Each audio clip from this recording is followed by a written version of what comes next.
เมืองฝางสาธุนะแม่เนอตื่นเจ้าได้ว่ะตื่นเจ้าทุกวันแต่ตะวานี่ตื่นแล้วรับต่อไง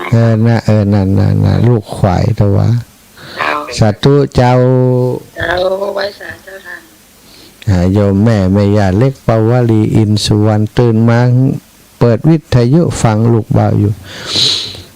เนาะตั้งเมืองฝางคงจะมีปัญหาสัญญาณตั้งปุ่นเนอะสัญญาณบางเตือจากต้นทางไปดีแต่ว่าไปถึงกลางทางเนาะถ้าคลื่นสีขาวดีส่งไปสถานีเ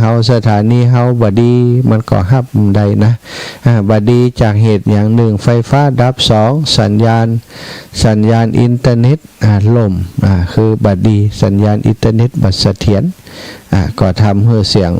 ที่ส่งไปนั้นรับสัญญาณกันว่าได้เนาะก็เป็นบางที่บางแห่งเนอะถ้าต่างช่างเทคนิคเป็นเข้าไปแก้ไขถ้าเน็ตมามันก็น่าจะดีแต่ถ้าว่าดีก็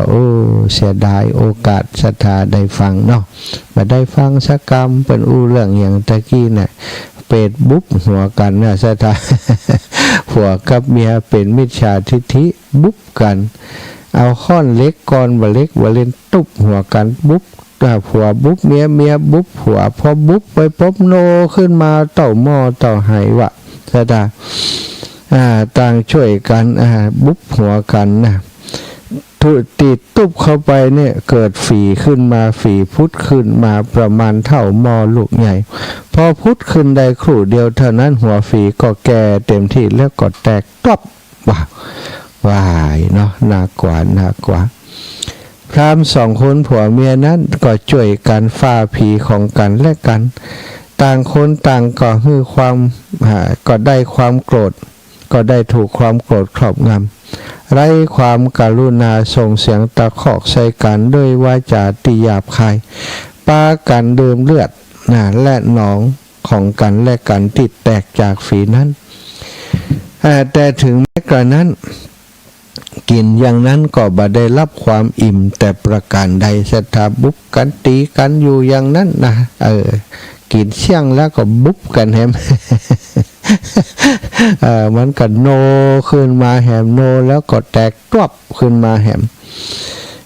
กินอย่างใดก็บ่อิ่มตีกันไปตีกันมาอยู่หันสลายอันเนี้ยคือกรรมเนาะของคนมิจฉาทิฐิได้ด่าได้แจ้ง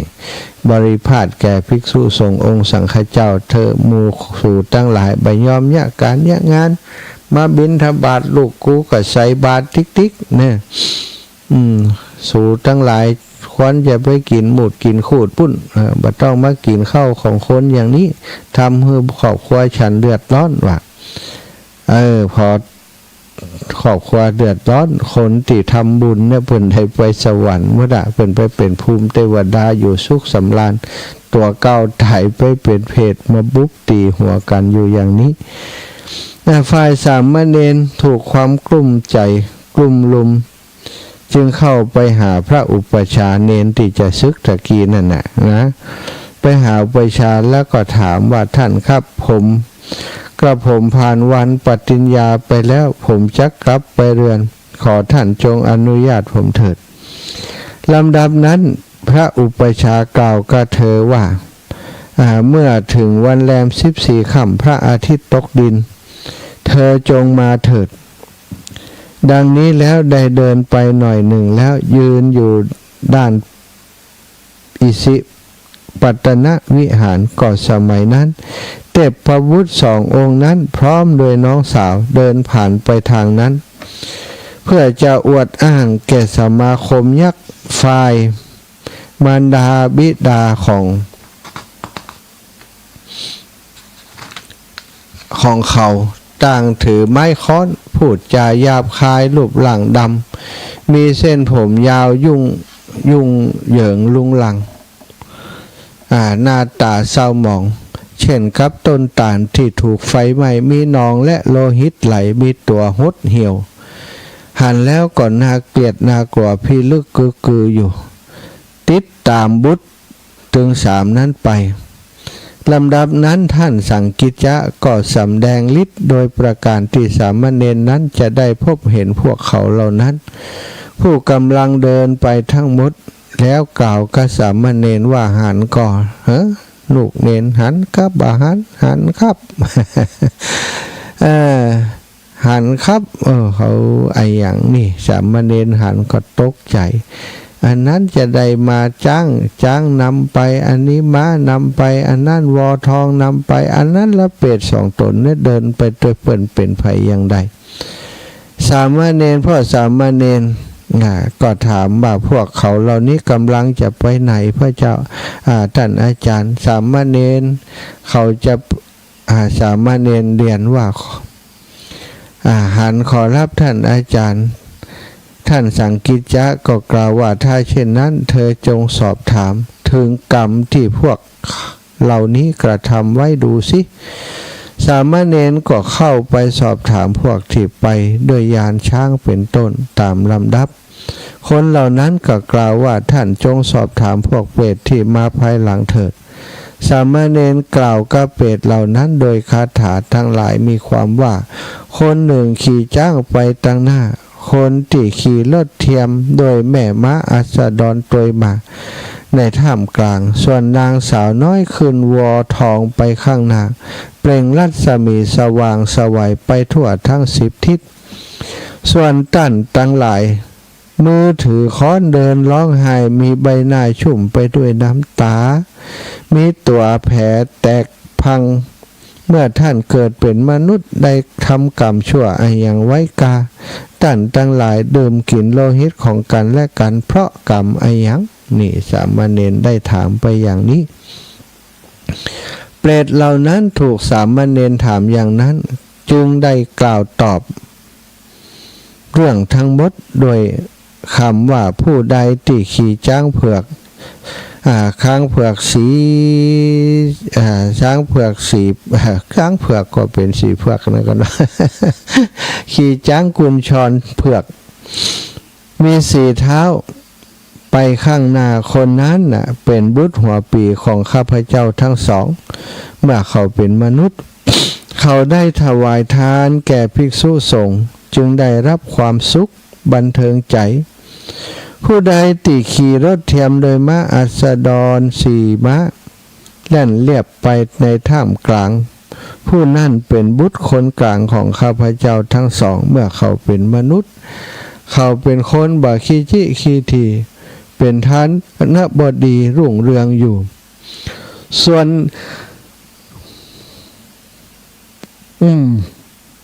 วนนาลีใดที่มีปัญญามีดวงตากลมงดงามรุ่งเรืองดุจตาเนื้อขึ้นวอมาข้างหลังนาลีนั้นเป็นธิดาคนสุดท้ายของข้าพเจ้าทั้งสองนางมีความสุขความเบิกบานใจเพราะส่วนแห่งทานกึ่งส่วนที่ได้ทำไว้กับพระสงฆ์องค์สังฆเจ้าเมื่อก่อนเขาทั้ง3 คนมีจิตที่เลื่อมใสได้ฮือทานแก่สมณะทั้งหลายส่วนข้าพเจ้าทั้ง2 คนนี้เป็นคนตระหนี่ทีเหนียวเป็นคนที่อูจาบดีบริพาทสมณะพราหมณ์ทั้งหลายเขาทั้ง3 คนนี้ถวายทานด้วยดีแล้วจึงได้รับการบำรุงบำเรอด้วยกรรมคุณอันเป็นทิพย์ส่วนข้าพเจ้าทั้งสองสูบซีดเหมือนไม้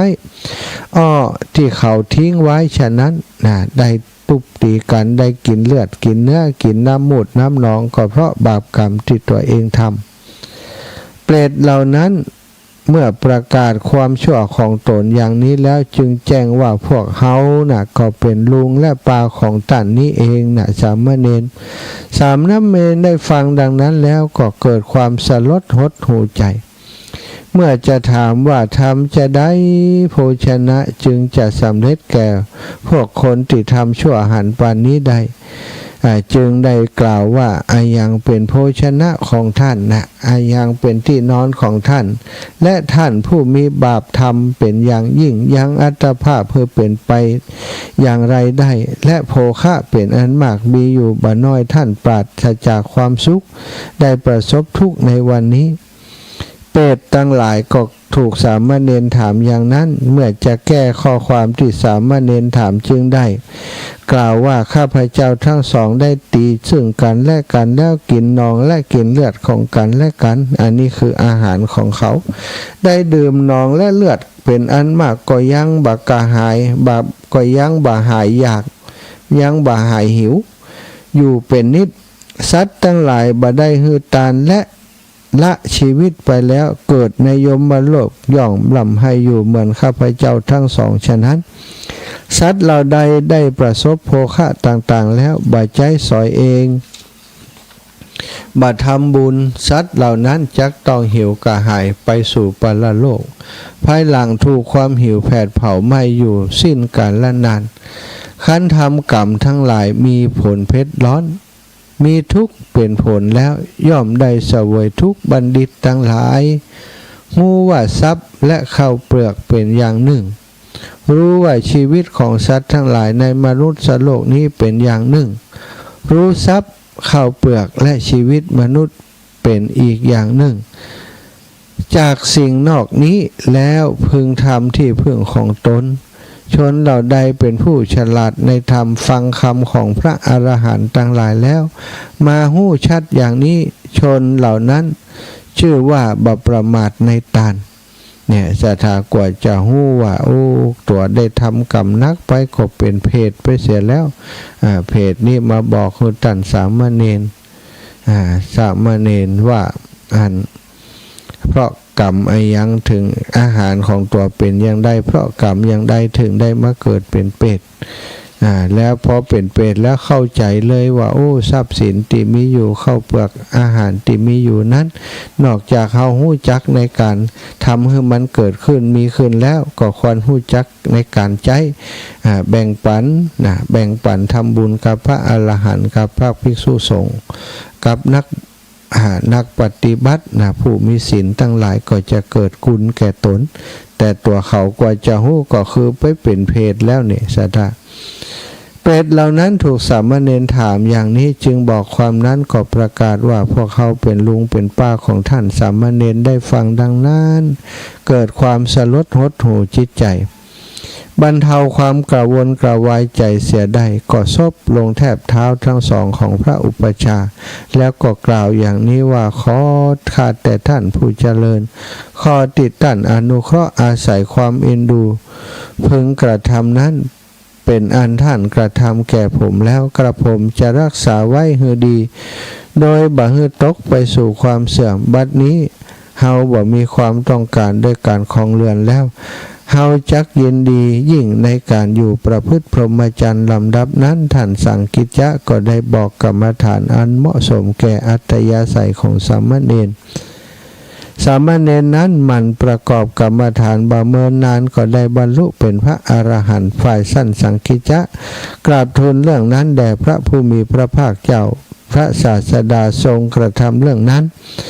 เพื่อเป็นต้นเหตุต้นเรื่องแสดงธรรมโดยพิสดารแก่พุทธบริษัทผู้พรั่งพร้อมแล้ว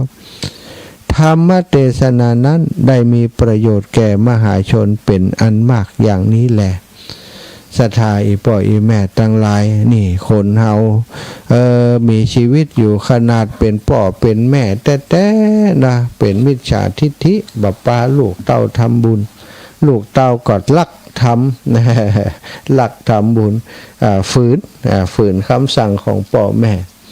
บ่ให้ทำบุญกับสมณะกับพระสมณะโคดมกับลูกศิษย์พระตถาคตเจ้า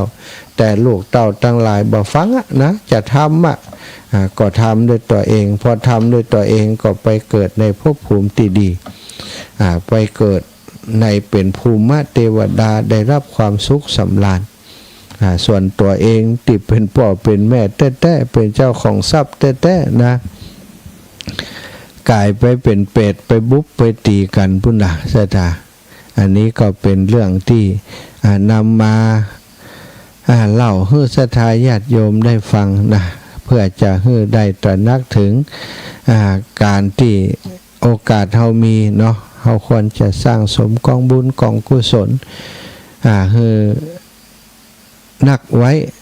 เพื่อเวลาเฮาไปสู่สัมปรายภพบุญทั้งหลายเหล่านั้นจะเป็นเสบียงไปให้เฮาในสัมปรายภพนะเฮาทำบุญมันก็ละบาปซะทะขณะที่เฮาทำบุญบาปเฮาก็บ่ได้ทำนะถ้าเมื่อใดที่เฮาบ่ทำบุญแล้วนะบาปมันก็จะเกิดขึ้นมันก็จิตของเฮาก็จะพาไปสู่ในทางที่ชั่วในทางที่ต่ำพาไปทำบาปอกุศลต่างๆตราบใดที่เฮายังทำบุญอยู่เนาะบุญกุศลนี้ก็จะติดตามล้ำด้วยให้ตัวของเฮานั้นมีทางบุญเป็นสรณะเป็นที่พึ่งอยู่ตลอดเวลาเอาละศรัทธาอีพ่ออีแม่ทั้งหลายได้อุจากันมาเป็นเวลาพอประมาณในชั่วโมงแรกนี้ก็จะพันเวลาให้โทรมาสักหน่อยแล้วเมืองฝั่งดีแล้วยังต่างเมืองนั่นจะทักทายกันให้เวลาสัก10 นาทีเนอะต้นชั่วโมงหน้าก็เดียวก็จะได้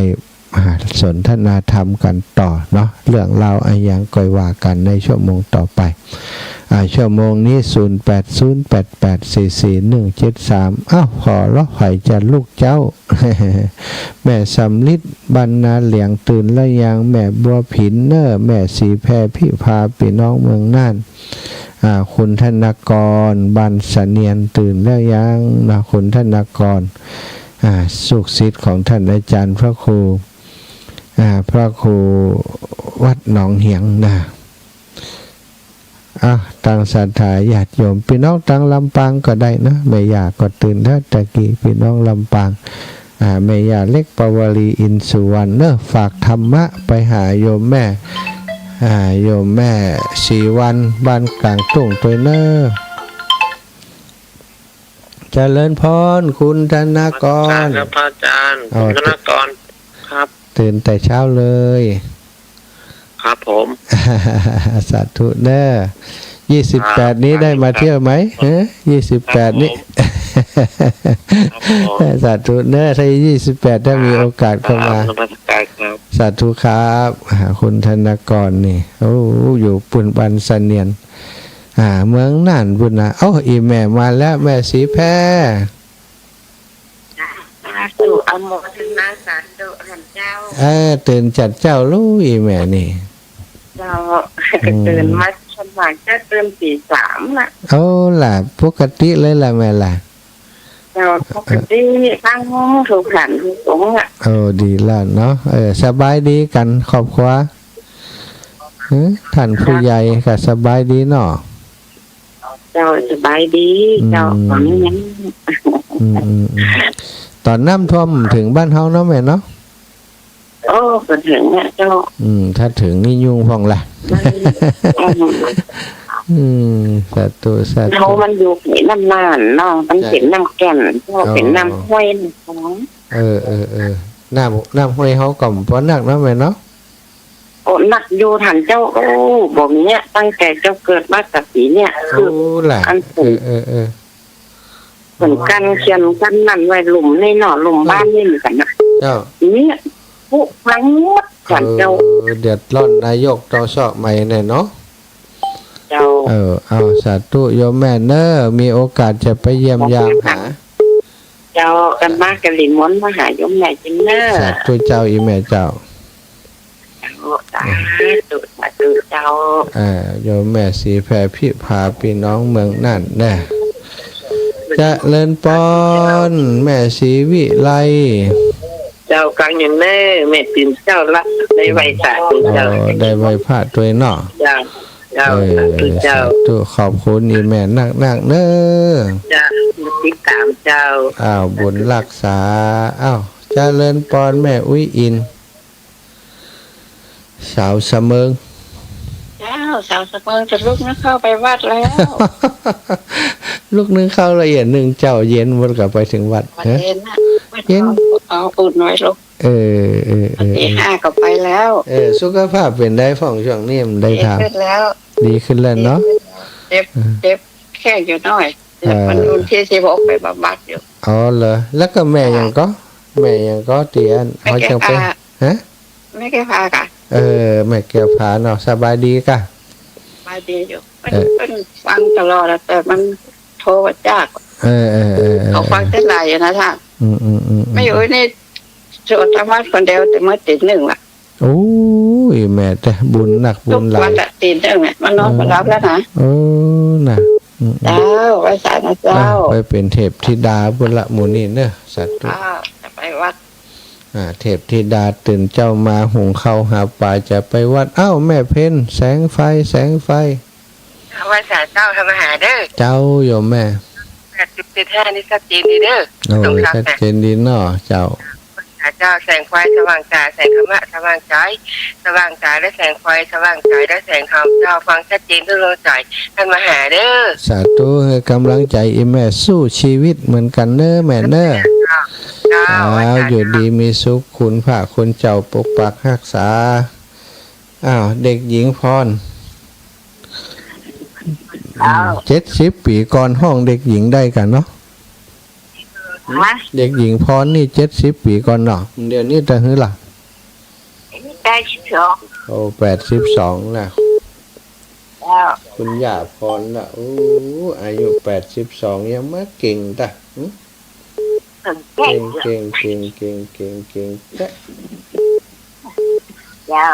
ชัดเจนจะดีชัดเจนจัดดีวัดไฟเห็นนี่เน็ตขนาดเนาะเน็ตแท้เน็ตแท้แม่ยายพรเจริญพรแม่สมฤทธิ์เจ้าแม่พังแต่เจ้าแล้วนะแม่เลี้ยงบ้านนั้นห้วยม่วงเจ้าเป็นเหล่าอันนี้เหมาะเนาะเหมาะล่ะน่ากว่าเนาะคนทำบุญนี่เนาะนั่นน่ะทำบุญเจ้าไว้จัดเจ้าขอบคุณเจ้าแม่สมฤทธิ์พี่น้องนาเหลียงเนาะนาบ่เขียวก็คือนาเหลียงนาเหลียงก็คือนาบ่เขียวบ้านนาเหลียงบ้านห้วยม่วงตำบลนาเหลียงอีกกันเนาะนี่ก็อยู่ในเขตเวียงสานะแต่น่าจะฟังจากสถานีวิทยุของตังภูเพียงเพื่อนป่อน้อยสมเพชรแม่บัวผินเขานะตังภูเพียงก็ฟังรายการจากตังภูเพียงแถวพระธาตุแช่แห้งเนาะสถานงามเนอะพระธาตุแช่แห้งได้ไปแอวไปแวะไปเวียนเป็นพระธาตุประจำปีเกิดของอาตมาก็หาได้ไปปีแล้วนี่ดูเกิดมาอายุ60 ปลายนะก็หาได้ไปเจริญพรอีแม่สุกแก้วเจ้ากลับไว้สาเนอะเจ้าท่านพ่อแม่เจ้าฝังไว้พระโดยแต่เจ้าแล้วเนอะเอาวันนี้วันพระวันศีลจะได้ไปวัดไปแวร์นะเจ้า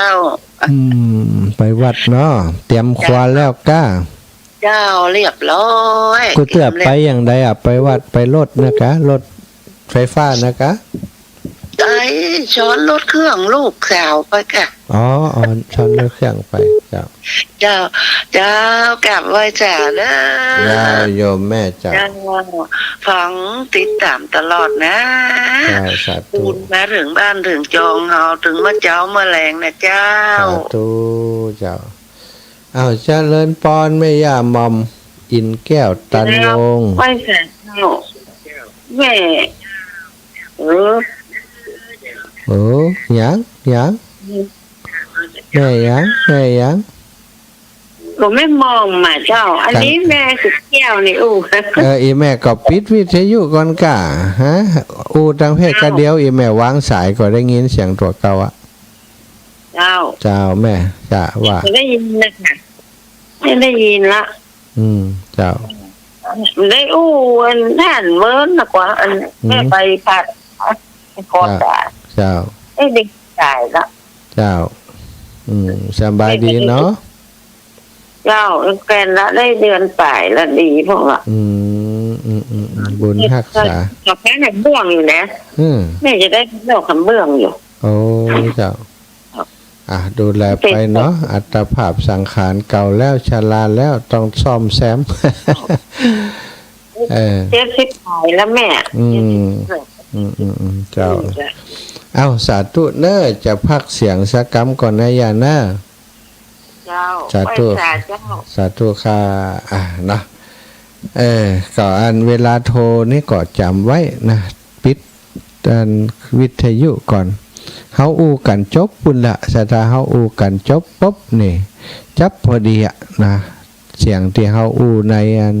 โทรศัพท์มันจะออกทางวิทยุถ้าเฮามาเปิดวิทยุอยู่เสียงคนอื่นมันจะมาก่อนนะมาก่อนนั้นนะมันก็คือภาษานี่เป็นว่าดีเลย์มันจะดีเลย์ประมาณสัก1 นาทีอ่ะนะเพราะฉะนั้นเขาก็เวลาโทรศัพท์ติดแล้วก็ปิดวิทยุก่อนอู้กันไปว่าต้องความได้ยินเสียงตัวเก่าวางสายปุ๊บได้ยินแน่นอนเปิดวิทยุเลยเนาะเอาละเนาะช่วงนี้จะพักเสียงสักกำเนอะฟังเพลงสักเพลง2 เพลงก่อนเด้อ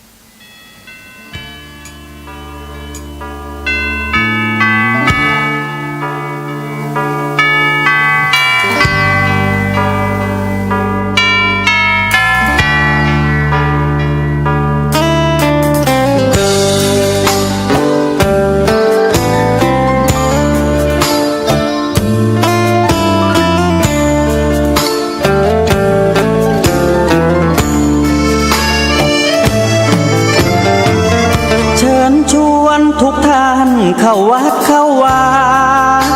ฟังธรรมะจากหลวงตาเสริมชีวาให้สุขสดใสยึดมั่นหลักธรรมคำสอนไว้ให้ขึ้นใจความดีรีบทำกันไว้หญิงชายอย่าได้นายนี้เชิญชวนทุกท่านเข้าวัดเข้าวาทำบุญด้วยจิตศรัทธาบุญพาให้เราสุขีจะทำการใดนำใช้ในสิ่งดีทำบุญให้ทานวันนี้ไม่มีใครว่าใครชังสมัยก่อนประทับใจปู่ย่าตายายวันพระไม่เคยเบื่อหน่ายจำได้ไม่ลืมสักครั้งเหตุใดวันนี้มีคนเข้าวัดน้อยจังอยากให้เหมือนก่อนอีกครั้งฝากความหวังกับคนรุ่นใหม่เชิญชวนทุกท่านเข้าวัดเข้าวา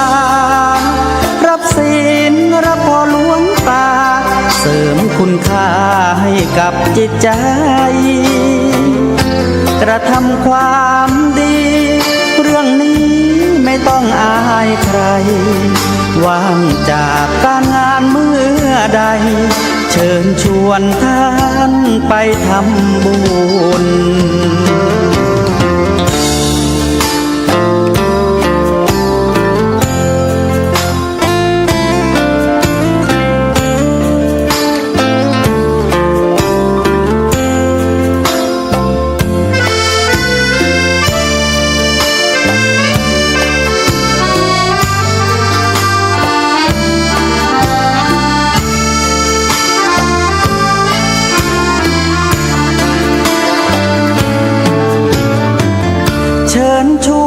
ทุกท่านเข้าวัดเข้าวารับศีลรับพรหลวงตาเสริมคุณค่าให้กับจิตใจกระทำความดีเรื่องนี้ไม่ต้องอายใครว่างจากการงานเมื่อใดเชิญชวนท่านไปทำบุญกระทำความดีเรื่องนี้ไม่ต้องอายใครฝากเพลงเชิญชวนหญิงชายอย่าอายเรื่องการ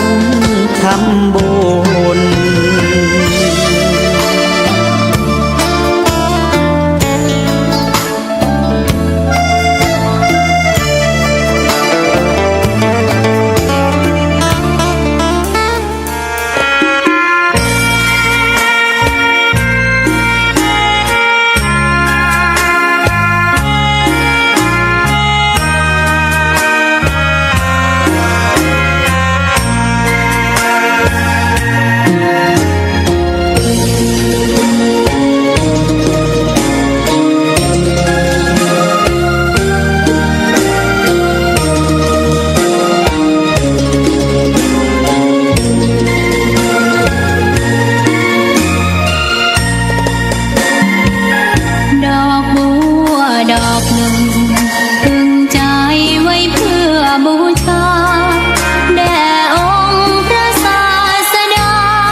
ดี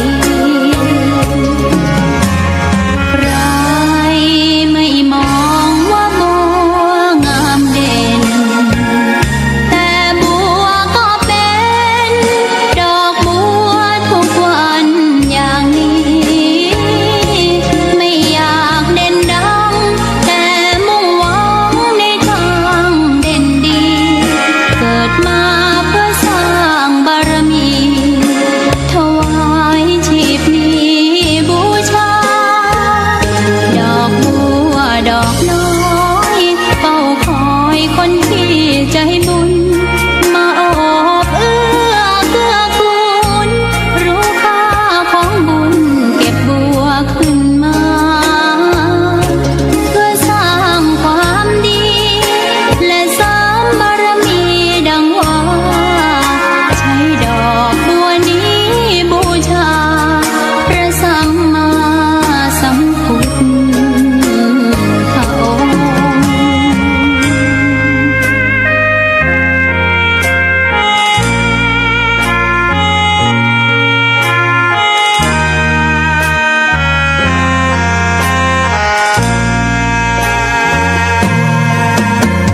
ใคร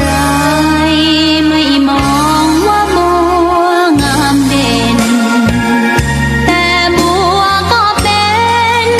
ดอกบัวทุกวันอย่างนี้ไม่อยากเด่นดังแต่มุ่งหวังในทางเด่นดีเกิดมาเพื่อสร้างบารมี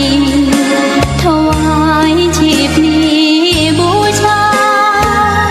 ดอกบัวดอกน้อยเฝ้าคอยคนที่ใจบุญ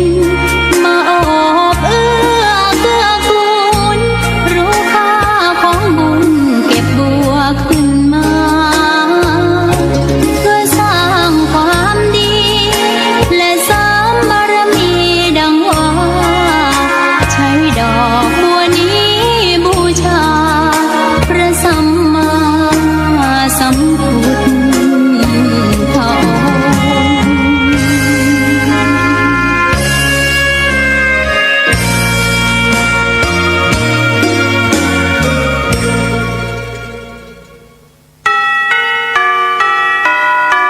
ะองค์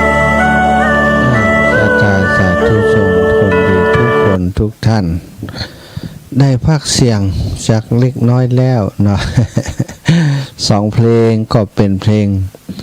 ที่เปิดประจำเนาะเพลงชวนทำบุญสุนทรทานเขาวัดเขาว่าเป็นเพลงที่มีเนื้อหาสาระที่จะเหนียวนำน้อมนำศรัทธาญาติโยมทั้งหลายสนใจใฝ่ในการทำบุญทำกุศลอันเป็นกองเป็นหิตเป็นห้อย หรือว่ากุศลกรรมบทถึง10ประการตานศีลภาวนาอ่อนน้อมถ่อมตัวขวนขวายในตานเป็นผู้มีความหันตรงอันนี้คือสิ่งที่ชาวพุทธทั้งหลายควรกระทำปั่มเป็นการฟังธรรมการแสดงธรรมก็เป็นสิ่งที่จะทำให้เกิดบุญเกิดกุศลเนาะรายการของเฮาก็มีวัตถุประสงค์นี้สร้างศรัทธาความเรื่อมใสให้เกิดมีในจิตในใจศรัทธาเกรงกลัวชั่ว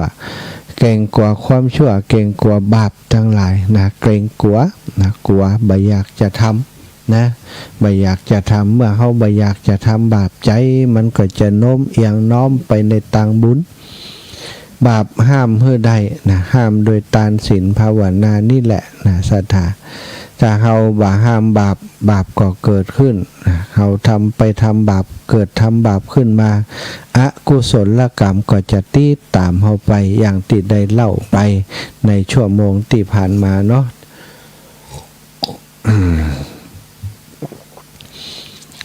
เศษสะห้าคนพ่อแม่ลูกผู้เป็นลูกเก้าก็ได้ดีเป็นลูกกลางก็ได้ดีเป็นลูกล่าก็ได้ดีเพราะทำบุญให้ทานแต่ผู้เป็นพ่อเป็นแม่กลับเป็นมิจฉาทิฏฐิสุดท้ายก็เสวยวิบากกรรมที่ตัวเองได้กระทำกายเป็นเปรตเพื่อให้เฮาทั้งหลายได้ตระหนักเนาะว่า ชีวิตนี้เป็นของน้อยบ่ใจเมินใจนานเฮามาเกิดแล้วถ้าบ่สร้างกองบุญกองกุศลโอกาสที่จะกลับไปเสวยทุกข์หลังจากมนุษย์เมืองคนไปแล้วก็มีโอกาสเยอะพราหมณ์ถึงสองสามีภรรยาบ่ได้อย่างติดตัวไปสักอย่างนะสถานลมปัดบานล้มลงมาตายถึงปอดถึงแม่ถึงลูกนะแต่คนที่มีบุญตายไปแล้วก็ซ้ำดีกว่ามีชีวิตอยู่ไปเป็นภูมิเทวดาอยู่สุขสำราญพุ่นน่ะส่วนคนที่บ่ทำบุญตายไปเนาะทรัพย์สมบัติก็เอาไปด้วยมันได้ไปมันพอไปเสวยวิบากกรรมในนรกครับศรัทธาก่อนที่จะ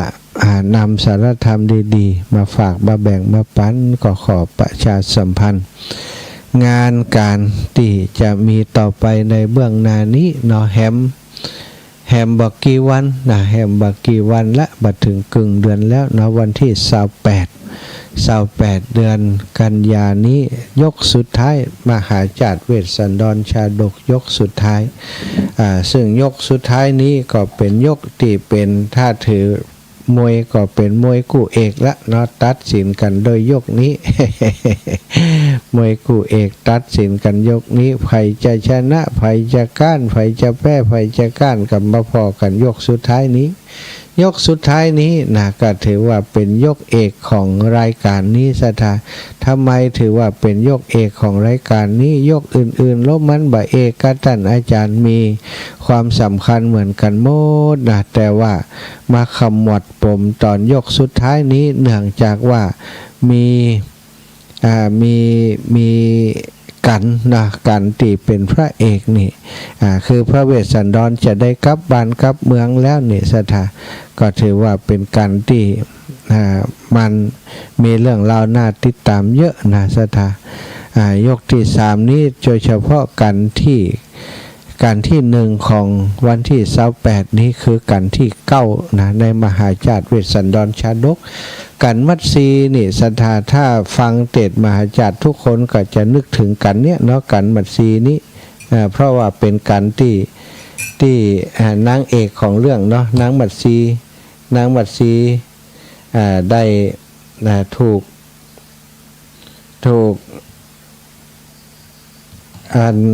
พราหมณ์มาขอลูกขอเต้าผู้เป็นแม่ก็เสียอกเสียใจอย่างต่างๆการมัตสีเป็นการที่น่าติดตามแล้วก็สำหรับการนี้นั้นองค์เตศพระครูปริยัติธรรมาวุฒินะท่านอาจารย์พระมหาสมชาตินันทธรรมิโกวัดหนองยาวตำบลเวียงอำเภอเวียงป่าเป้าจังหวัดเชียงรายรับเมตตาแสดงธรรมผูกนี้นะท่านอาจารย์ก็จะปาศรัทธาญาติโยมมาโดยพี่น้องเวียงป่าเป้าก็จะมากันนักกันหลายพร้อมกับหลวงปู่พระครูปฏิภาณธรรมทินตยจากนั้นก็เป็นการที่10นี่สันที่10สักกบันนี้ได้ท่านอาจารย์พระครูโสพลพัฒนวิกรมเป็นองค์ที่ประจำของเทศมหาจารย์สักกบันเนี่ยเนาะของวิทยาลัยสงฆ์นครลำปางตั้งแต่เทศที่ศาลหลักเมืองศาลหลักกลางเก่านั้นมาจนไปเทศที่มจรเนาะที่ก็คาท่านอาจารย์ก็ครองตำแหน่งนี้มาตลอดพระครูโสพลพัฒนวิกรมวัดบันตุ่งตำบลแจ่ซ้อนอำเภอเมืองปานจังหวัดลำปางแล้วก็การที่11มหาราชนะโดยท่านพระครูวาปีธรรมเกษมอันนี้ก็ศรัทธาถ้าฟังผูกนี้แล้วไผ่บ่ไข่หัวนี่แสดงว่าคนนั้นนี่ อารมณ์ลึกเต็มทีเนาะหลวงพ่อเพิ่นมีลูกหล่อลูกชนลูกเล่นเยอะนะหลวงพ่อพระครูวาปีธรรมเกษมนี่วัดหนองร่องตำบลบ้านเป้าอำเภอเมืองจังหวัดลำปางเมตตารับแสดงในกันนี้นะแล้วก็กันที่12ชักกตินี่สถาครูบาอาจารย์ของอาตมาภาพพระอุปชาของอาตมาหลวงพ่อพระครูวินิจวรการจะเป็นองค์แสดงวัดดงหนังคีรีใจตำบลวิเชษนครอำเภอเชียงห่มจังหวัดลำปางแล้วก็กันสุดท้ายนี่กันที่มันละกันนี้เอามันละเนาะคือกันที่13แสดงหรือว่าเทศโดยท่านคณะของท่านเสน่ห์การลงจะเป็นการเทศ2ธรรมาสโดยท่านตุปี ดานุพลมุนิวังโสนะตุปิเกแล้วก็ท่านอาจารย์เสน่ห์กาโลพระอธิการเสวตปัญญาวชิโลสององค์นี้จะเป็นองค์แสดงสถาก็สถาญาติโยมอีปออีแม่ตั้งหลายเนื้อจะไปให้พลาดนะถ้าพลาดวันที่28เนี่ยโอ้เสียดายเลยละเนาะตนดีๆถึงนั้นนะที่จะมาเทศเนี่ยตนที่เป็นนักเทศประจำของกันเทศมหาจารย์ที่จังหวัดลำปางของเรามีที่พระเอกก็คือมาจากตังเวียงป่าเป่าพระครูปริยัติธรรมาวุฒินี่ท่านอาจารย์มหาสมชาตินันทธรรมิโกวัดหนองยาวนี่ออเดอร์มาจากเวียงป่าเป่าหนึ่งนอกนั้นลำปางมด มากันเนาะวันที่28กันยา2568เริ่มเทศตั้งแต่ประมาณ8โมงเกิงเป็นต้นไปเนาะวันนั้นก็จะตานธรรมาสอีกชุดหนึ่งพอจะมีการเทศ2ธรรมาสก็เลยได้ธรรมาสมาอีกชุดหนึ่งจะมาตานในวันนั้นตัววัตถุประสงค์ของการตั้งธรรมหลวงเทศมหาจารย์ก็หนึ่งนะที่สำคัญก็เป็นการเผยแพร่พระพุทธศาสนาน้ำธรรมคำสอนขององค์ชินวรสัมมาสัมพุทธเจ้าเผยแผ่สิ่งที่ดีที่งามที่ชาวพุทธทั้งหลายเปิ่นสืบต่ออายุกันมาเมินนานแล้วเป็นประเพณีนะเทศมหาจารย์ตั้งธรรมหลวงนี่เป็นประเพณีที่เปิ่นทำกันมาเมินมานานแล้วตั้งล้านนาตั้งเหนือของเฮาก็จะทำกันเกือบจะทุกวัดวาสถานในช่วงเข้าพรรษาก็ดีออกพรรษาแล้วสักเดือนนี้ก็ดีเพิ่นจะมีการตั้งธรรมหลวงเทศมหาจารย์กันต่างภาคเหนือก็เป็นทำนองธรรมวัดทำนองของต่างภาคเหนือของเฮาเป็นท่วงทำนองการเทศแบบภาคเหนือมีมีกาบมีอะไรอย่างต่าง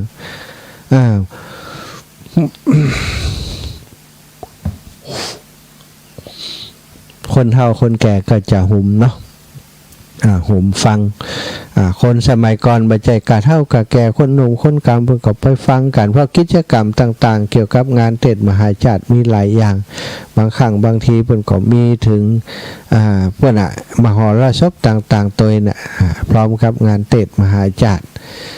ซึ่งศรัทธาญาติโยมเปิ่นก็ห่มไปทำบุญเป็นเจ้าภาพการเทศเป็นเจ้าภาพสำรับสำรองต่างๆตามชะตาปีเกิดของตนใครเกิดปียังก็ไล่ปีไปเนาะศรัทธาอย่างปีที่จะถึงนี้นะปีวอกปีลิงนี่ เริ่มจากการว่าสีเนาะปีวอกปีลิงละกาปีกุลนี่ก็จะในธรรมมหาจารย์นะเขาเกิดปีใดเขาก็เป็นเจ้าภาพด้วยกันปีนั้นก็มาเป็นเจ้าภาพด้วยกันนะสถาวัตถุประสงค์ที่เป็นวัตถุประสงค์รองเนาะประสงค์แรกก็คือเพื่อจะเผยแผ่พระพุทธศาสนาน้ำธรรมคำสอนขององค์ชินวรสัมมาสัมพุทธเจ้ารักษาหีดห้อยแบบเบ้าเจ็บโบราณเพิ่นทำกันมาเมื่อนานเป็นสิ่งที่ดีก็เป็นประโยชน์ครับถึงวัดวาศาสนาและก็ศรัทธาผู้สนใจในการฟังอีกเรื่องหนึ่งนะเป็นเรื่องที่ตั้งครูบาอาจารย์ท่านอาจารย์พระมหานพดลสุวรรณเมธีในฐานะประธานสงฆ์เผยแผ่พระพุทธศาสนาจังหวัดลำปางก็อยากจะสงเคราะห์สนับสนุนช่วยเหลือกลุ่มผู้ที่ทำงานด้านการเผยแผ่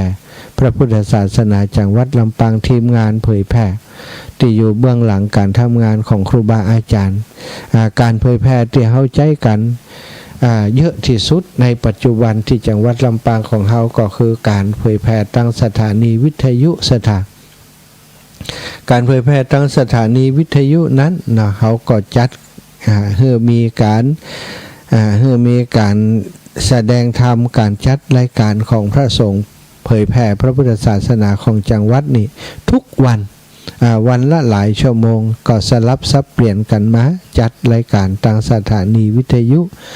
ซึ่งถือว่าเป็นสื่อหลักในการที่ได้เผยแผ่กันทุกวัน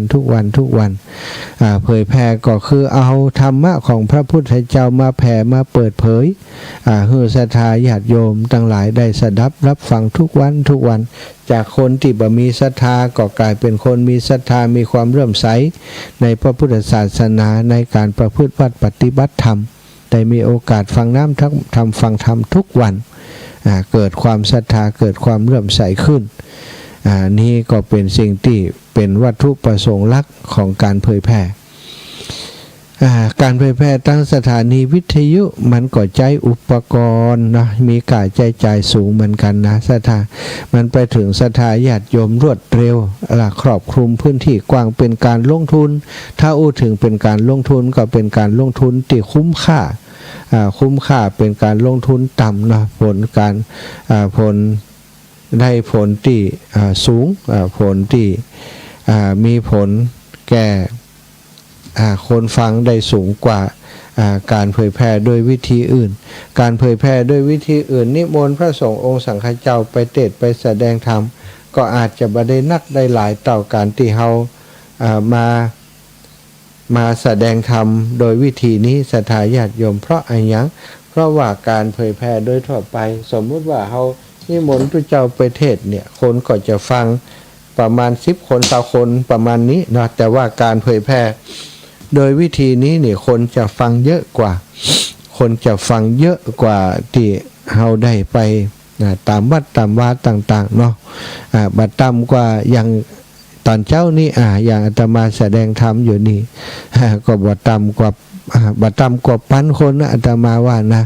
เพราะในจังหวัดลำปางมีกี่หนึ่งสถานีครอบคลุมไปหลายอำเภอคนฟังก็บัดต่ำกว่า100-200เนี่ยไปเชียงใหม่ไปลำพูนไปเมืองแปะเมืองน่านแหมโลกไปพะเยาเชียงไฮ้ต่างๆนี่เชียงใหม่ก็ไปหลายพื้นที่หลายอำเภอเกือบจะครอบคลุมทุกอำเภอโดยซ้ำไปเปิ้นก็ฟังกันนักกันหลายที่โทรมานี่มีส่วนน้อยที่เปิ้นฟังแล้วบัดโทรมีเยอะมากศรัทธาญาติโยมไปที่ไหนได้ไปพบปะสถานนี่อาจารย์สมชาติเขาจำเสียงได้จำเสียงได้อย่างไรอีแม่ชื่อหยังเนี่ยฟังชื่อแล้วบอกคุ้นเลยบ่เคยโทรอาจารย์แต่ฟังอยู่ประจำเนี่ย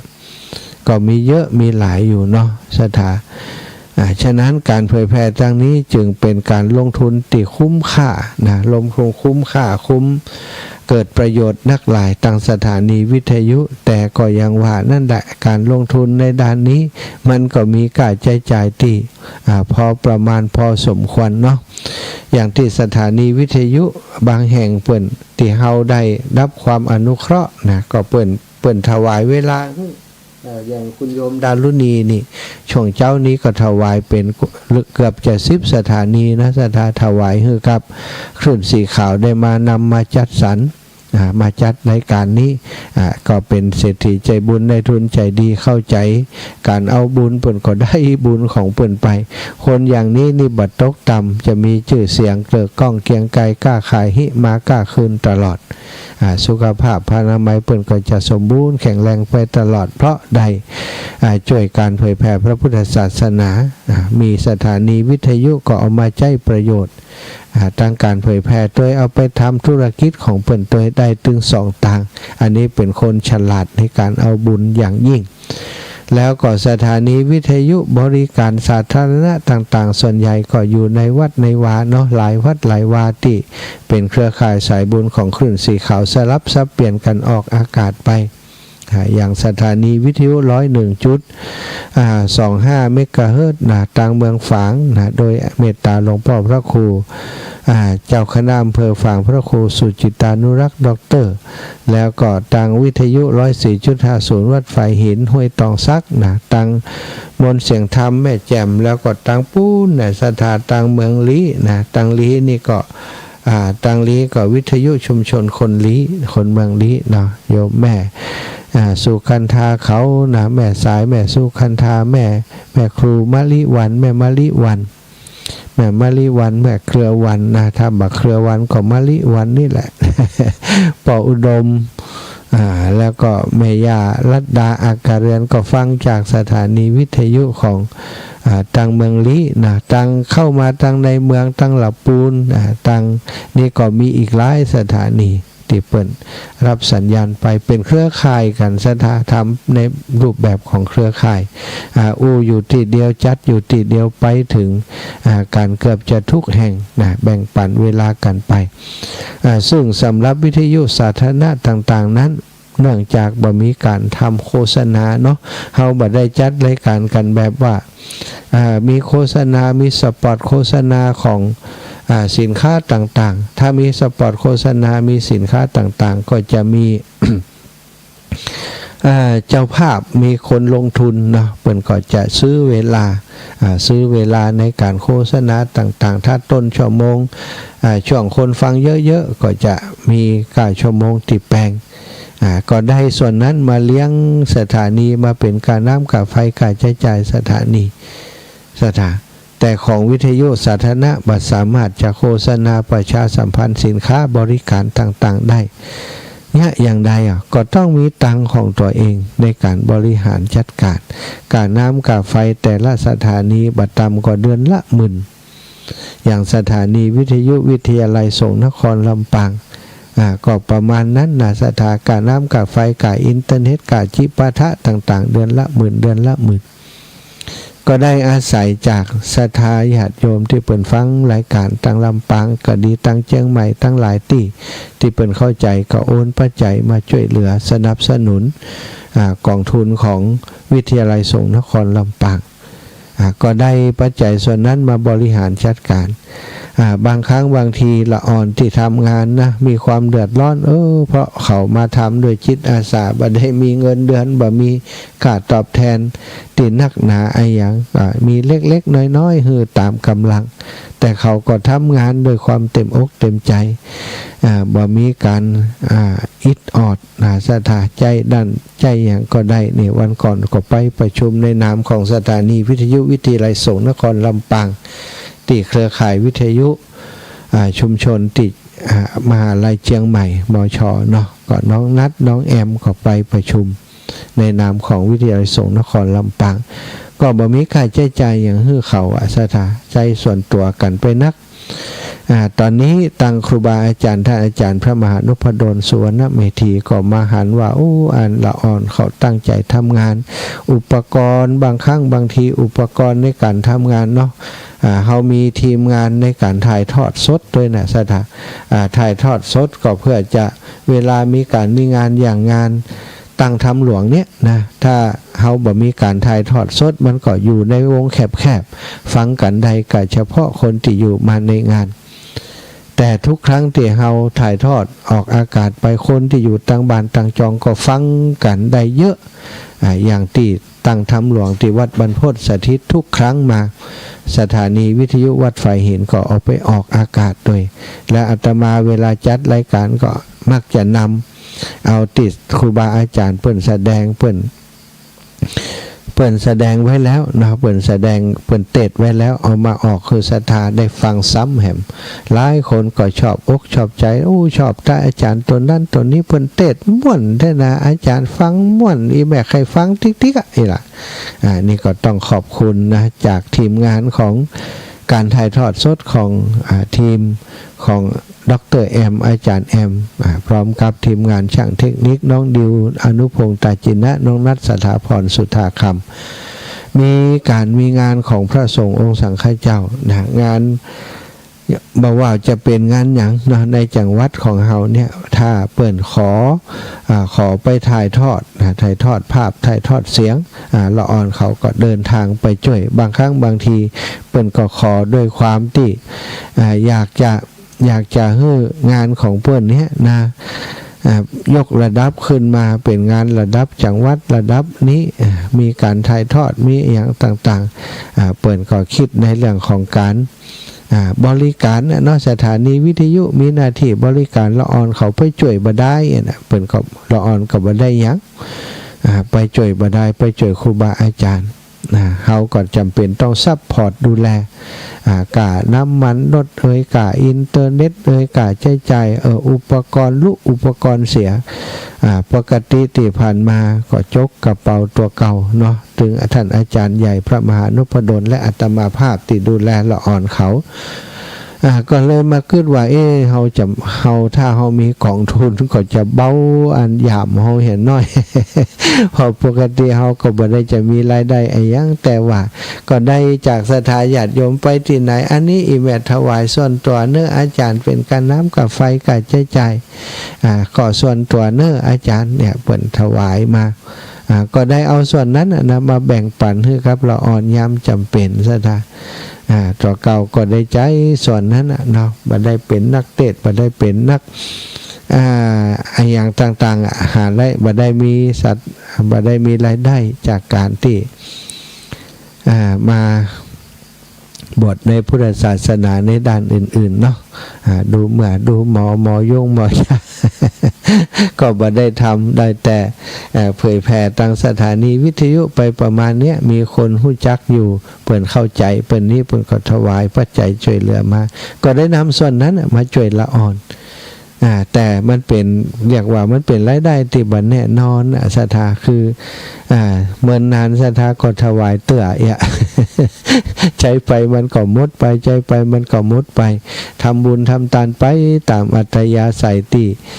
ได้มีโอกาสทำก็ทำเราทำแทนศรัทธาญาติโยมไปจึงบ่ได้มีปัจจัยเป็นกองทุนเป็นมูลนิธิเป็นอย่างที่คอยซัพพอร์ตดูแลทีมงานของสถานีวิทยุและทีมงานถ่ายทอดสดของสถานีวิทยุวิทยาลัยสงฆ์นครลำปางก็เลยได้อู้กันปรารภถึงเรื่องนี้นะกับท่านอาจารย์จะรบกวนครูบาอาจารย์รูปอื่นๆให้มาทำโครงการร่วมกันหลายคนก็มีภาระหน้าที่บางคนก็อาจจะหันดีบางคนก็อาจจะเดี๋ยวก่อนเนอะเดี๋ยวก่อนนี่นะเฮาหันปัญหาก่อนก็เลยมาทำกันสองคนพี่น้องก่อนของคนครูบาอาจารย์ท่านอาจารย์ก็หันดีหันงามว่าเฮาจัดโครงการตั้งทำหลวงขึ้นมาส่วนหนึ่งได้ทำบุญได้กินได้ทานได้สืบสานวัฒนธรรมส่วนหนึ่งถ้าปัจจัยติมีเหลือศรัทธาญาติโยมให้หอมนู่นนั่นนี่มาปักผ้าป่ามาปักตนสตางค์ด้วยกันเฮาก็จะเอาส่วนนั้นมาตั้งเป็นกองทุนซึ่งตอนนี้กองทุนก็ได้ไปประมาณ3-4 หมื่นไปแล้วเนาะศรัทธาก็หวังว่าการการตั้งถ้ำหลวงครั้งนี้ถ้าได้เข้ากองทุนสัก100,000ก็คงจะได้กระล่อมกระแล่มได้ช่วยตั้งสถานีวิทยุไปโดยในกรณีที่มีปัญหาติดขัดต่างๆเขาจะย้ายสถานีย้ายอันเสาอากาศไปไว้ที่วิทยาลัยสงฆ์นครลำปางก็คงจะสักวันหนึ่งละแล้วก็จะขนย้ายเสาอากาศมาจากที่ของคลื่นสีขาวที่เชียงใหม่ก็จะเอามาติดตั้งแหมก็ต้องมีค่าใช้จ่ายบางส่วนที่เพิ่มเติมมาก็คงจะใช้กองทุนของเขาเนี่ยนะในการสนับสนุนงานการของช่างเทคนิคเนาะในการซ่อมบำรุงต่างๆของสถานีวิทยุวิทยาลัยสงฆ์นครลำปางกองทุนนี้ได้ตั้งในชื่อกองทุนเผยแผ่ของวัดบรรพตสถิตสถาเป็นกองทุนเผยแผ่วัดบรรพตสถิตแต่ก็ทำงานครอบคลุมเนาะครอบคลุมไปดูแลพระสงฆ์เผยแผ่พระพุทธศาสนาจังหวัดลำปางติดใจคำว่าวัดบรรพตสถิตก็เพื่อเป็นการบริหารจัดการตีง่ายขึ้นก็มีท่านอาจารย์ใหญ่พระมหานพดลสุวรรณเมธีอาตมาภาพพระมหาสมชาติชาตปัญโยแล้วก็ดร.แอมพัชริยาฟองจันตาในฐานะที่เป็นหัวหน้าหรือว่าผู้นำในการดูแลสถานีวิทยุฝ่ายรายการเจ้าหน้าที่สถานีวิทยุดูแลช่างเทคนิคดูแลน้องๆที่ทำงานด้วยกันตรงนี้ตัวเนี่ยก็ได้เป็นกรรมการด้วยกันจะเบิกจะจ่ายยังนะก็จะแจ้งให้การประชุมการปรึกษาหารือการหันกวนก็จะเบิกถอนมาใช้จ่ายในการทำงานของสถานีแล้วใช้จ่ายไปแล้วก็จะแจ้งบอกศรัทธาญาติโยมทางสถานีวิทยุเอาไปทำเรื่องอย่างเต่าใดเนาะเพื่อให้ศรัทธาได้อนุโมทนาบุญร่วมบุญด้วยกันใครจะมาวันที่28นี่เนอะบ่ใช่24เนอะโยมแม่มะลิวันโยมแม่เครือวัน โยมแม่เครือวันบ้านนั้นหนองเต่าคำสันทรายอันอีแม่เตรียมรถไว้แล้วนะอาจารย์เนาะวันที่24แน่นอนแหละนะ24นั้นเดือนก่อนอีแม่จำผิดนะเดือนนี้นี่28เนาะมันมี27เดือนแรกเนี่ยสิงหา27เดือนกรกฎาคม27กรกฎาคมเดือนสิงหา24แล้วก็เดือนนี้นี่28นะเดือนกันยานี่28ก็จะมีครูบาอาจารย์นะมาหลายรูปหลายองค์หลวงปู่พระครูปฏิพันธ์ธรรมทินหลวงท่านอาจารย์พระครูชลทานพิทักษ์ท่านอาจารย์พระครูสังฆลักษณ์สุเมธนะแล้วก็ตังดอยหล่อนี่ก็จะนิมนต์ท่านอาจารย์ใหญ่ได้เมตตามาร่วมกิจกรรมครั้งนี้ท่านพระครูอภิวัฒนวิกรมพระครูกัลยาณปราโมทย์ท่านอาจารย์วรรณชัยชยานันโทท่านพระครูสถิตสารคุณนะก็จะได้นิมนต์มาเนาะท่านพระครูสังวรมาแล้วนะท่านพระครูวรธรรมนาถวัดหนองเหียงมาแล้วแต่ถ้าจะมาแหมก่อนนี้ใจอย่างยิ่งอย่างหาที่สุดว่าได้เนาะแล้วก็หลวงพ่อท่านพระครูอุดมศิริทัตน์นี่มาแน่นอนท่านอาจารย์จำเริญทุปีนุมเขาก็จะมาเป็นกำลังใจมาร่วมกิจกรรมในคราวครั้งนี้กันวันที่28เนอะศรัทธาฝากประชาสัมพันธ์ไว้เอาละศรัทธางานการที่ประชาสัมพันธ์ได้บอกกล่าวข่าวบุญไปเนาะก็ศรัทธาญาติโยมติดตามกันเนอะวันนี้วันพระนะที่เดิมที่เก่าเวลาเดิมหนอง5หัวทุ่งแล้วก็โถกหัวช้างเนาะอันนี้พริกขาจานศรัทธาวันนี้จะเอาวิธีการหรือว่าสิ่งที่จะทำให้ศรัทธาญาติโยมอายุยืนถึง90ปีเกิน90ปีเป็นคุณหมอนายแพทย์ด็อกเตอร์นายแพทย์ฮิเดกิวาดะแนะนำให้คนที่มีอายุ60ปีขึ้นไปมีกระทำสิ่งเหล่านี้ทุกวันจะมีอายุยืนเกิน90ปี1ต้องเดินทุกวันพยายามเดินให้ได้อย่างน้อยวันละ15นาทีศรัทธาต้องเดินให้ได้อย่างน้อย15นาทีข้อ2นะเมื่อนึกขึ้นใดเมื่อใดคือหายใจยาวๆลึกๆเพื่อจะให้ออกซิเจนไปเลี้ยงสมองอันนี้ศรัทธาทำอยู่ประจำแล้วหรือยังถ้ายังนะนึกใดเมื่อใดหายใจยาวๆลึกๆ 2-3 ครั้งนะแล้วก็พักถ้านึกได้แหมก็หายใจยาวๆลึกๆจะทำให้สมองมีออกซิเจนไปเลี้ยงสมองจะสดชื่นนะข้อที่3พยายามยืดเส้นยืดกล้ามเนื้อบิดตัวเป็นครั้งคราวนั่งอยู่ในอิริยาบถนี้มันเหนื่อยมันเมื่อยบิดเนื้อบิดตัวคลายกล้ามเนื้อเส้นเอ็นเป็นครั้งคราวจะทำให้ร่างกายของเฮามันยืดหยุ่น อายุจะยืนข้อ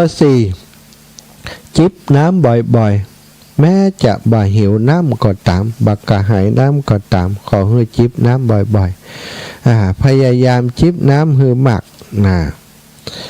ข้อที่5นะอายุมากแล้วอย่าปล่อยให้ท้องผูกกินอาหารมีกากใยลดโปรตีนจากเนื้อสัตว์ให้น้อยลง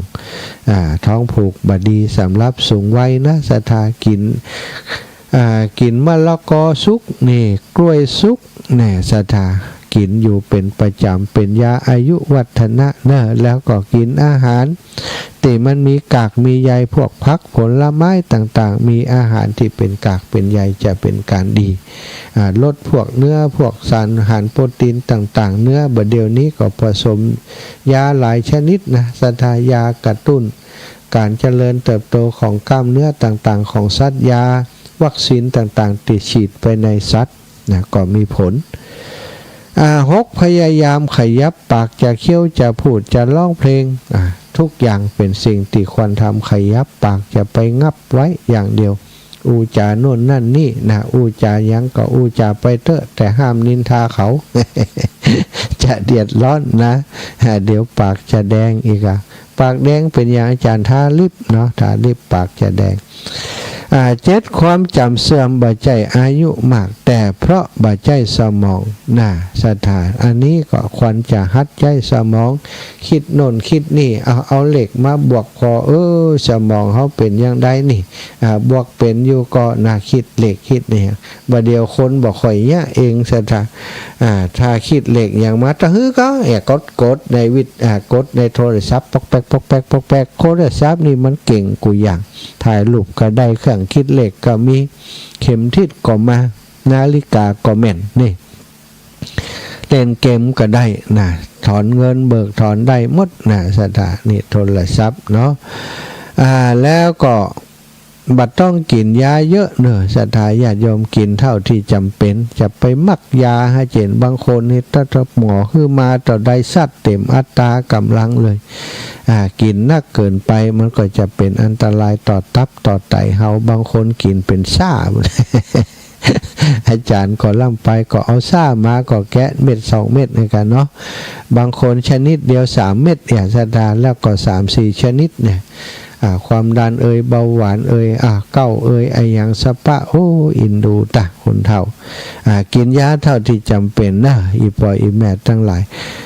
ข้อเก้าพยายามวัดความดันเลือดบ่อยๆเพื่อควบคุมบ่ให้ความดันสวิงขึ้นลงสูงเกินไป10ทำอารมณ์ให้แจ่มใสอยู่เป็นนิดอย่าไปหน้าบึงหน้าตึงยิ้มแย้มแจ่มใสอยู่เป็นนิด11พบปะสังสรรค์กับเพื่อนผู้รู้ใจอยู่เนืองอย่างแม่อุ้ยอินครับแม่ยังตะกี้เนี่ยไปหากันอยู่ประจำการคุยกันตั้งแต่ลูกส่งเพื่อไปบ้านแม่อุ้ยอินเกิงวัน เพื่อจะไปกันเนี่ยจะไปวัดขบปะกัน12ท่องเที่ยวอย่างสบายบ่โลดโผนตามโอกาสคนเฒ่าคนแก่ก็ท่องเที่ยวให้สบายใจจะไปท่องเที่ยวโลดโผนขึ้นเขาลงห้วยเพราะอายุนักแล้วบ่เป็นผลดีต่อการไปทำอย่างนั้นไปท่องเที่ยวไปแอววัดว่าอารามที่มันบ่ปอโลดโผนเท่าใดนี่ไปขึ้นไปตีโลดโผนจะไปฟังกรรมละอ่อนให้เจนอีแม่สกายวอล์กบางคนไปเป็นลมหมดสติสกายวอล์กเกือบบดีก็มีอันตราย13ทำในสิ่งที่ชอบปิดหูปิดตาบารับรู้สิ่งที่บ่ชอบหรือปัดทิ้งไปให้มากขึ้น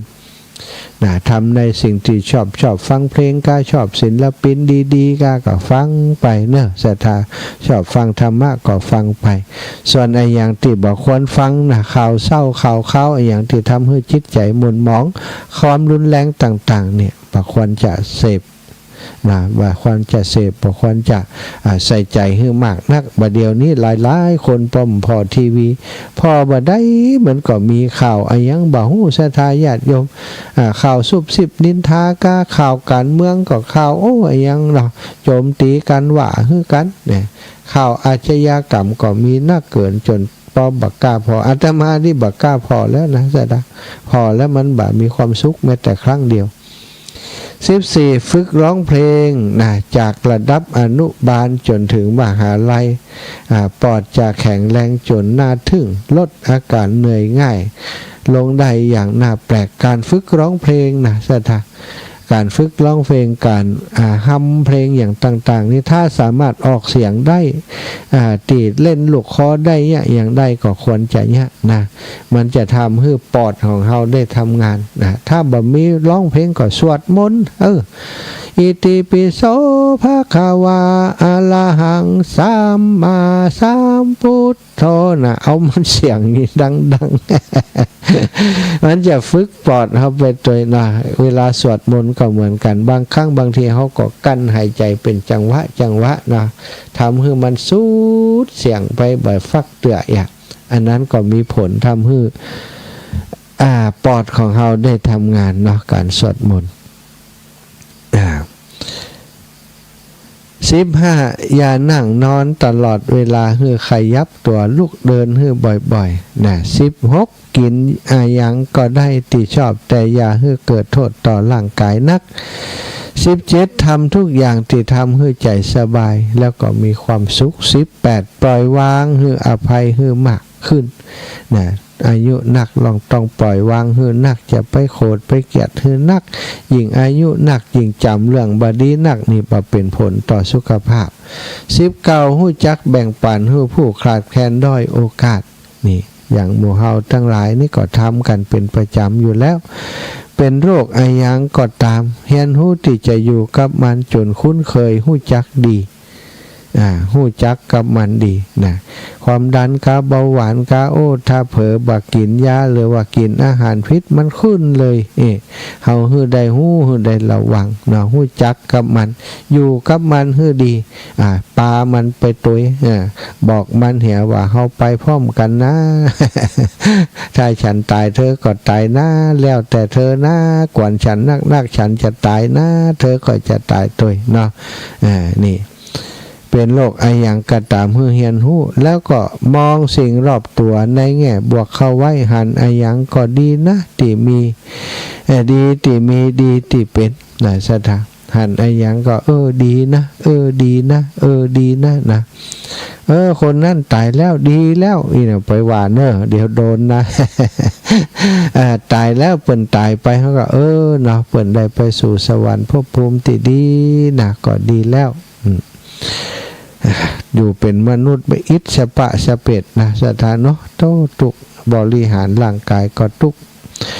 ลดความริษยาอาฆาตมาดร้ายปรงให้เป็นเย็นให้ได้เดี๋ยวก็ตายจากกันแล้วนี่สำคัญเหมือนกันเนื้อต้องลดให้หนักเลยความอิจฉาริษยาความอาฆาตมาดร้ายต่างๆเคยบ่ชอบหน้าไผ่เข้า23เพื่อลดละเลิกโดยเฉพาะเรื่องนักของนักการเมืองที่บ่ถูกใจเฮาเดี๋ยวกรรมจะจัดการมันเองอย่าไปเครียดประเทศบ่ใจของเฮาคนเดียวอย่าไปแบกไว้บนบ่ามันนักสถานะเรื่องการเมืองปล่อยให้เขาจัดการกันนะเฮาจมนักก็มีอย่างดีจมก็เครียดทุกคนเดียวเฮาเพ่ข้อ24ถ้าเผลอรับห้ามฝืนงีบเลยถ้าใครรับงีบไปเลยหันสิ่งใดดีทำเลยสิ่งใดบ่ดีเลิกทำช่วยใครได้ช่วยเลยตายไปก็เอาไอ้อย่างไปบ่ได้แม้แต่สลึงเดียวข้อ26คืออยู่ท่ามกลางคนดีมีจิตสาธารณะจะมองโลกสวยงามขึ้นข้อ27หมอหาหมอครอบครัวอย่าเชื่อหมอที่โรงพยาบาลมากนักหนาหมอในครอบครัวหมอที่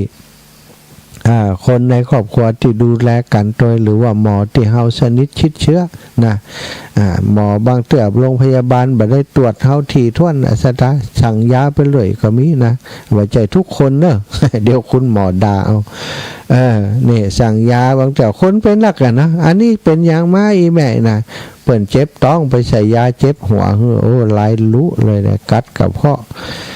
อย่าบังคับตัวเองมากเกินไปทำสิ่งสิสบายใจก่อนดีกว่าสาวเก้าแก่แล้วบ่ต้องโลภตายแล้วเอาอย่างไปบ่ได้พอใจในสิ่งที่มีแล้วหู้จัดการแบ่งปัน30สิ่งใดเป็นประโยชน์ต่อผู้อื่นถ้าทำได้ให้ทำทันที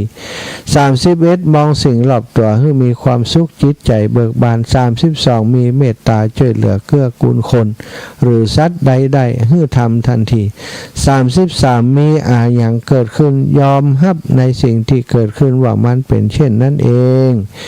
34พยายามช่วยตัวเองให้ได้มากที่สุดบ่ทำตัวให้เป็นภาระแก่ผู้อื่น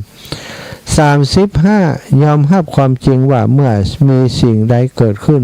มันจะอยู่ได้บ่เมินบ่นานจะเป็นชั่วคราวแล้วก็เปลี่ยนไปในที่สุดก็จะหมดไปดับไปเป็นธรรมดานะใครประพฤติได้เช่นนี้อายุยืน90ปีเกินแน่นอนสถาเนาะเอาละปั่นเวลาสถาโทรมา08088441730 8088441730เนอะมีเวลาอีกเล็กน้อยเนาะจะไปลืมวันที่28นะไผ่มามีผลละหมากหลากไม้มีของใส่สำรับใส่กันเต็ดเอามาตัวเนอะจะเป็นผลละหมากหลากไม้ยังก็ได้มดสถากับข้าวกับปลามาใส่สำรับโดยการขิงข่าจะใครมาฟักแฟงแตงกวาเอามาได้เนอะอันอีแม่มีถั่วพักยาวได้ขออาจารย์ซ้ำเมาะ พักไม่ใส่เครือเอามาใส่สำหรับกันเต็ดโดยการย่างแหม5ผูก5กันเนาะ0808844173วันนี้ปะกันพี่น้องตั้งทกขวายช้างน้อง5เนอะวันนี้ปะกัน0808844173โทรกันมาอู้มาจามาตักตายกันโอ้ดับปิงอย่างใดบัดล่างเงียบไว้กะสถานีนี่ฮะเงียบกั้มเงียบถ้าเงียบก็โทรมา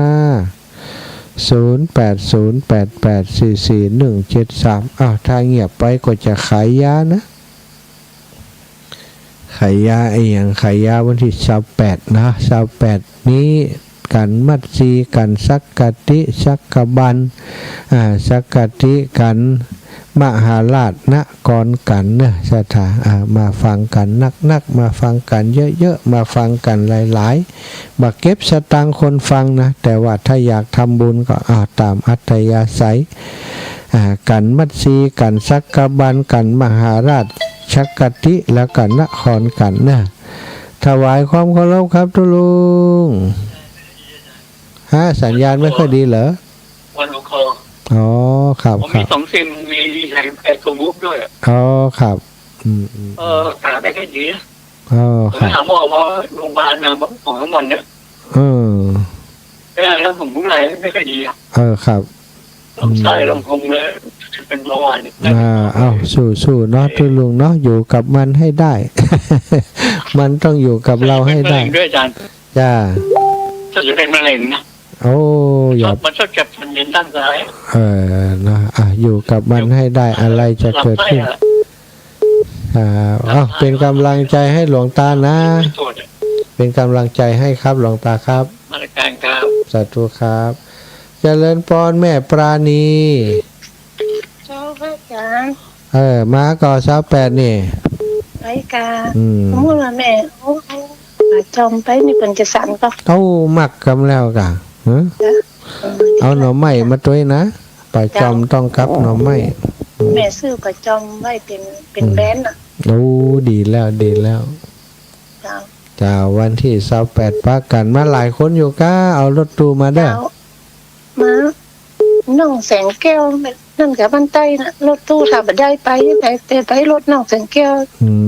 ถ้าจะมี2คันของรถเจ้าเจ้าสัตว์ตุนะแม่เนอ